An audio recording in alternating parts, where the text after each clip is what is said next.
বন্যার কারণে ক্ষতিগ্রস্ত হলেও আমনের বাম্পার ফলনে চট্টগ্রামে হাসি ফুটেছে কৃষকের মুখে।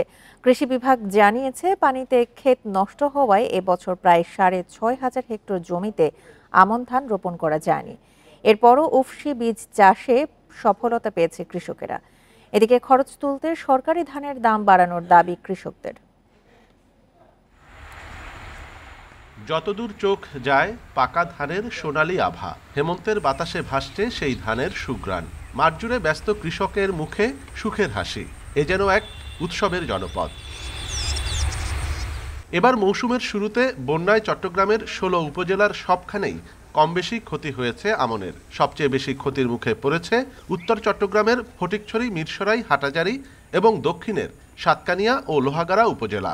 জেলায় চলতি মৌসুমে ১,৮০,০০০ হেক্টর জমিতে আমন চাষের লক্ষ্যমাত্রা থাকলেও বন্যার কারণে ধান রোপণ করা গেছে প্রায় ১,৭৩,৫০০ হেক্টরে। কিন্তু বাম্পার ফলনে কৃষকেরা ভুলেছে বন্যার ক্ষত। এত ধান হয়েছে এবার পানির অভাবে, বৃষ্টির অভাবে নেই। ধান যেটা লাগাইছে ৪৯, ওইটা তো ফলন ভালো দেখা যাচ্ছে।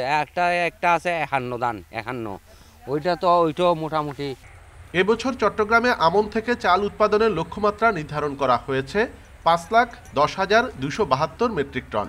চাষাবাদ কমে যাওয়ায় এই লক্ষ্য অর্জন চ্যালেঞ্জের মুখে পড়েছে। ইতোমধ্যে মাঠ থেকে প্রায় ৬০ ভাগ ধান কাটা হয়েছে। ডিসেম্বরের শেষ নাগাদ পুরো ফসল ঘরে উঠলে পরিস্থিতি বোঝা যাবে বলে জানিয়েছে কৃষি বিভাগ। মাঠে ফসলের অবস্থা খুবই ভালো। তো আমরা আশাবাদী যে আমাদের যে বন্যায় যে অতিরিক্ত ক্ষয়ক্ষতিটা হয়েছে, চট্টগ্রামের মেনলি ৩টে উপজেলা সহ সীতাকুণ্ড, মিরসরাই এবং ফটিকছড়ি সহ অন্যান্য টোটাল ১৫টা উপজেলায় কম বেশি ক্ষতিগ্রস্ত হয়েছে। তো এটা আমরা আশা করি ক্ষতিটা কাটিয়ে উঠতে পারবো। কৃষি বিভাগ বলছে, যেসব জমিতে ধান চাষ করা যায়নি সেখানে আগাম জাতের সবজি চাষে কৃষকদের সহযোগিতা করেছে সরকার। এতে চাষিদের মোট ক্ষতি কমে আসবে বলে মনে করছে তারা। অনুপম শীল, ইন্ডিপেন্ডেন্ট নিউজ, চট্টগ্রাম।